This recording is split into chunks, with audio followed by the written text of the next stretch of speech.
नमस्कार। आप देखना शुरू कर चुके हैं पब्लिक वाणी। पब्लिक वाणी में आज हम बताने जा रहे हैं मध्य प्रदेश कैबिनेट में जो कल क्या हुआ उस पे विजय शाह के मामले में। अब विजय शाह का भविष्य सुप्रीम फैसले पर टिका हुआ है। राज्यपाल क्या निर्णय लेते हैं और सुप्रीम क्या फैसला, सुप्रीम कोर्ट के फैसले पर उनका भविष्य टिका हुआ है।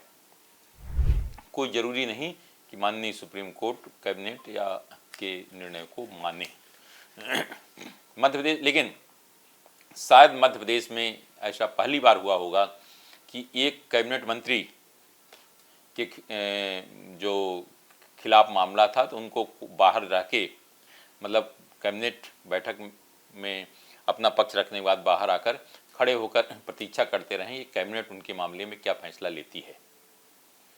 शायद पहला मामला होगा मध्य प्रदेश में। अब कल जो हुआ, कल मंत्रिमंडल की बैठक में विजय शाह मध्य प्रदेश के आदिम जाति कल्याण मंत्री के खिलाफ जो एक मामला चल रहा है कर्नल सोफिया कुरैशी के बारे में उनके द्वारा कहे गए अपशब्द को लेकर, उस पर निर्णय हुआ कि नहीं, कैबिनेट उनके खिलाफ चालान पर न्यायालय में अभियोजन की स्वीकृति नहीं देगी। आगे केस नहीं चल सकता है। यह मामला लंबे समय से लंबित था। अब चूंकि सुप्रीम कोर्ट ने 31 अगस्त तक सरकार का पक्ष मांगा है, इसलिए कल की कैबिनेट में प्रस्ताव लाकर प्रस्ताव पारित किया गया कि मध्य प्रदेश सरकार अपने मंत्री विजय शाह के खिलाफ अभियोजन की स्वीकृति नहीं देगी। ये पूरी कैबिनेट ने उस पर मोहर लगा दी। एक स्वर से सभी ने कहा कि नहीं, विजय शाह जब माफ़ी मांग चुके हैं एक बार नहीं कई बार, तब फिर उसमें अभियोजन की स्वीकृति नहीं देना चाहिए। अब पहले उसको देखने के लिए आप समझिए कि पूरा मामला क्या है। मैं पहले पूरा मामला बताऊंगा, उसके बाद ही क्या निर्णय होता मैं आपको बताऊंगा। पूरा मामला यह है कि जैसे मालूम है कि जब ऑपरेशन सिंदूर के दौरान कर्नल सोफिया कुरैशी ने जिस तरह से अपनी वीरता का परिचय दिया था और पाकिस्तान के छक्के छुड़ा दिए थे, उसके बाद पूरे देश में उनकी तारीफ हो रही थी। इसी बीच एक घटनाक्रम होता है। 11 मई 2025 को इंदौर ग्रामीण जिले के महू अंतर्गत एक रायकुंडा गांव में एक कार्यक्रम था जिसमें अतिथि के रूप में विजय शाह उपस्थित थे। वहां पर उन्होंने कर्नल सोफिया कुरैशी के बारे में ऐसी टिप्पणी की कि सब हतप्रभ रह गए और लोगों को समझ में नहीं आखिर मंत्री जी क्या बोल गए।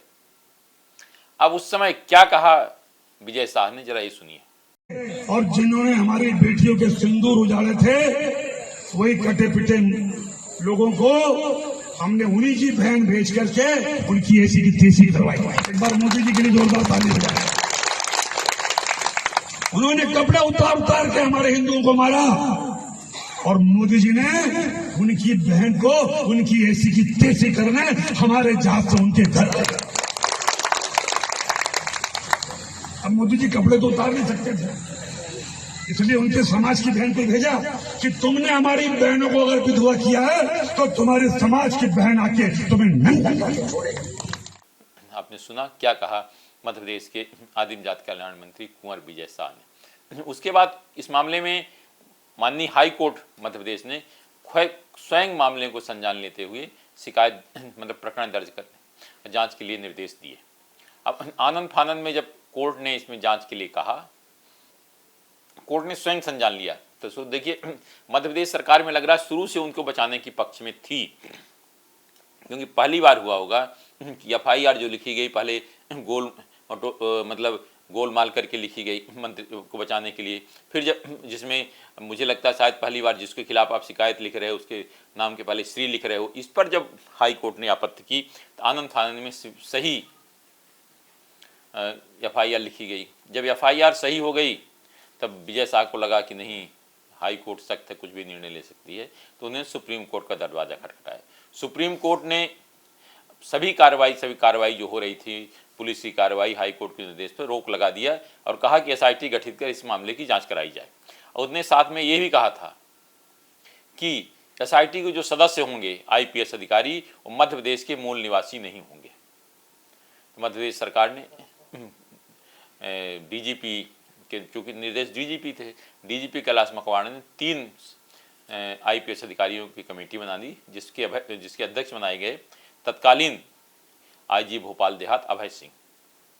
और अभय सिंह की अध्यक्षता में कमेटी, जिसमें महिला अधिकारी थी वाहिनी सिंह, जो तत्कालीन एसपी थी आपके डिंडोरी जिले में। अब इन लोगों ने अपनी रिपोर्ट सरकार को सौंप दी, लेकिन चूंकि सरकार ने इस मामले में कोई निर्णय नहीं लिया, इस बीच एसआईटी ने अपनी यह रिपोर्ट सौंपी और साथ ही एसआईटी ने रिपोर्ट सौंपने के साथ ही सरकार से मंजूरी मांगी थी। जांच पूरी ने कहा कि जांच पूरी हो गई है और बीएनएस की धारा 196(1)(a) के तहत विजय शाह के खिलाफ केस चलाने की अनुमति मांगी। मतलब हाई कोर्ट ने अनुमति, इसमें जो आपकी एसआईटी थी अभय सिंह कहते हैं कि उन्हें केस चलाने की अनुमति दी, लेकिन सरकार ने उसको ठंडे बस्ते में डाल दिया। अब जब 19 जनवरी 2026 को सुप्रीम कोर्ट ने जब मामला आया तो पता चला कि एसआईटी अपनी रिपोर्ट पहले ही दे चुकी है।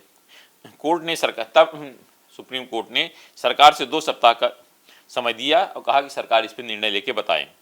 तो लेकिन उन्होंने कहा कि जब ये कहा गया कि भाई माफ़ी मांग चुके हैं, इस पर अब आगे की कार्रवाई नहीं होनी चाहिए, तो सुप्रीम कोर्ट ने कहा कि माफ़ी मांगने के समय काफ़ी निकल चुका है, अब इसमें माफ़ी उसकी ज़रूरत नहीं है।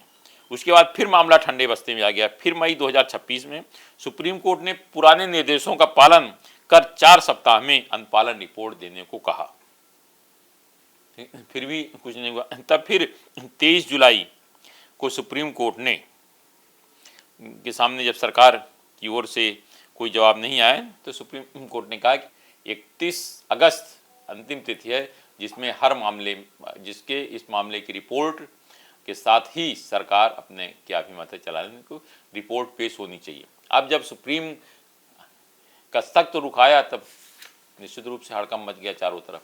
कैबिनेट में आनंद फानन प्रस्ताव लाया गया, कैबिनेट ने प्रस्ताव पारित कर कहा कि नहीं, इनके खिलाफ चालान पेश करने की अनुमति देने की जरूरत नहीं, क्योंकि ऑलरेडी विजय साहब माफ़ी मांग चुके हैं। हर मंत्रियों ने एक सुर से यही कहा। इस दौरान जब उनको पक्ष रखने, विजय शाह को अपना पक्ष रखने के लिए भी कहा, विजय शाह रहे कैबिनेट में, अपना पक्ष रखा। जब निर्णय लेने की बारी आई कैबिनेट क्या करे, तो विजय शाह को मुख्यमंत्री डॉक्टर मोहन यादव ने कैबिनेट के कक्ष से बाहर जाने कहा, तो जाकर खड़े रहे और सभी अधिकारियों को कहा बाहर चले जाएं। कि 5 वरिष्ठ अधिकारी, जिसे मुख्य सचिव अशोक बर्णवाल और मुख्यमंत्री के अपर मुख्य सचिव नीरज मंडलोई, ACS GAD शिवशेखर शुक्ला, सचिव ला अधिकारी उपस्थित थे, कि बाकी सबको कहा बाहर चले गए। उसके बाद जब कैबिनेट ने एक तरफ फैसला ले लिया, अब फिर जो कैबिनेट के फैसले से कागज को राज्यपाल को अवगत कराया जाएगा। राज्यपाल इस मामले में क्या फैसला लेते हैं उस पर सबकी निगाह लगी है। उसके साथ ही अगर राज्यपाल हाई कोर्ट कैबिनेट के निर्णय पर अपनी मुहर लगा देते हैं तो फिर मामला सुप्रीम कोर्ट जाएगा। अब राज्यपाल की मुहर के बाद सुप्रीम कोर्ट क्या फैसला लेते हैं, इस पर सबकी निगाहें लगी कि सुप्रीम कोर्ट क्या फैसला लेते हैं।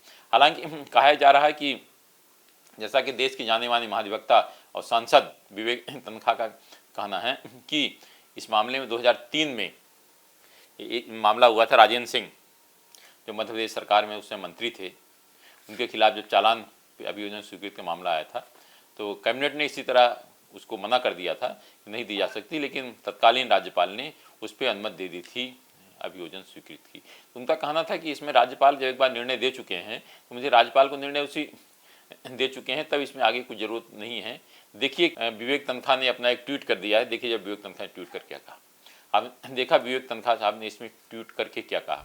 इस मामले में प्रदेश कांग्रेस अध्यक्ष जीतू पटवारी ने राष्ट्रपति महोदय को पत्र लिख के और उनको जो कहा है कि ये उनका साफ कहना है कि इसमें चूँकि उनने यह भी साफ कहा कि वो कोई प्रदेश अध्यक्ष हैसियत से नहीं, आम नागरिक हैसियत से लिख रहे हैं, क्योंकि ये सेना और संविधान का सवाल है। इसलिए राष्ट्रपति महोदय को इस मामले में उचित निर्णय लेना चाहिए, क्योंकि वो संविधान की रक्षक हैं। अब उनके पक्ष के मामले में के बाद उनने अपने बयान में भी ये बातें कही जो उन्होंने पत्र सुप्रीम कोर्ट को लिखा है। अब इस संबंध में जब भाजपा प्रवक्ता डॉक्टर हितेश वाजपेयी से बात की, देखिए उन्होंने क्या कहा।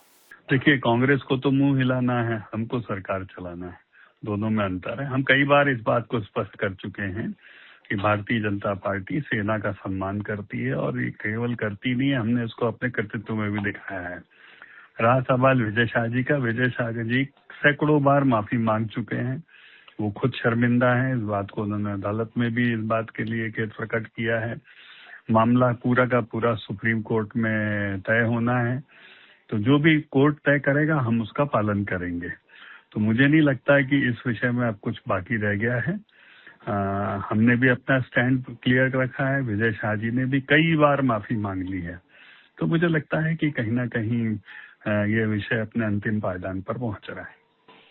कांग्रेस कह रही है एक चीज बार बार कि सरकार की ऐसी क्या मजबूरी है कि वो बचा क्यों रही है। कांग्रेस तो खुद ही देशद्रोही दल है। ये कांग्रेस वो कांग्रेस है जिन्होंने प्रधानमंत्री बनने के लिए देश के विभाजन को स्वीकार कर लिया। तो वो देश से माफी मांगेंगे इस बात के लिए कि नेहरू जी की महत्वाकांक्षा ने देश के विभाजन करा दिए। गांधी जी बेचारे नोआखाली चले गए, वो रहे नहीं यहाँ पे। आपको पता है जब रात को देश आजाद हो रहा था छोड़ के चले गए थे। स्वयं गांधी जी इस बात से बहुत खुश नहीं थे। तो इसलिए मुझे नहीं लगता है कि हमें कांग्रेस को कोई जवाब देने की जरूरत है। अब इसके बाद कांग्रेस प्रदेश महासचिव अमित शर्मा ने क्या कहा वो भी सुनिए। मध्य प्रदेश की सरकार कानून को उल्लंघन करने में लगी है, और जिस तरीके से एक अपराधी के तौर पर कोर्ट ने माना, जनता ने माना, सेना ने माना कि विजय शाह ने हमारी सूफिया कुरैशी को जिस तरीके से अपशब्द कहे थे वो गैर कानूनी है, वो अपराध की श्रेणी में आते हैं और सेना पे उंगली उठाने की श्रेणी में आते हैं। इसीलिए सख्त कार्रवाई होनी चाहिए, तत्काल विजय शाह को मंत्री पद से हटाना चाहिए, और कैबिनेट मंत्री अगर ये सब काम करेंगे, कैबिनेट अगर आपत्ति दर्ज करेगी तो कोर्ट ऑफ कंटेम्प्ट उन सारे मंत्रियों और सरकार के खिलाफ भी लगना चाहिए। अब आपने सुना इसमें वरिष्ठ महाधिवक्ता विवेक तनखा क्या कहना है इस मामले में। प्रदेश कांग्रेस अध्यक्ष जीतू पटवारी ने जो पत्र लिखा है वो भी आपको दिखा रहा हूँ राष्ट्रपति महोदय को। उसके बाद भाजपा प्रवक्ता ने क्या कहा और कांग्रेस प्रवक्ता ने क्या कहा। अब इसमें आप कमेंट बॉक्स पर हमें कमेंट करके बताइए जरूर कि आखिर क्या होना चाहिए। आज सिर्फ इतना ही। इस तरह खबरों के लिए हमारे चैनल पब्लिक वाणी को सब्सक्राइब करिए। आपके पास भी कोई खबर है तो हमें जरूर बताएं, क्योंकि हमारा नाम है पब्लिक वाणी।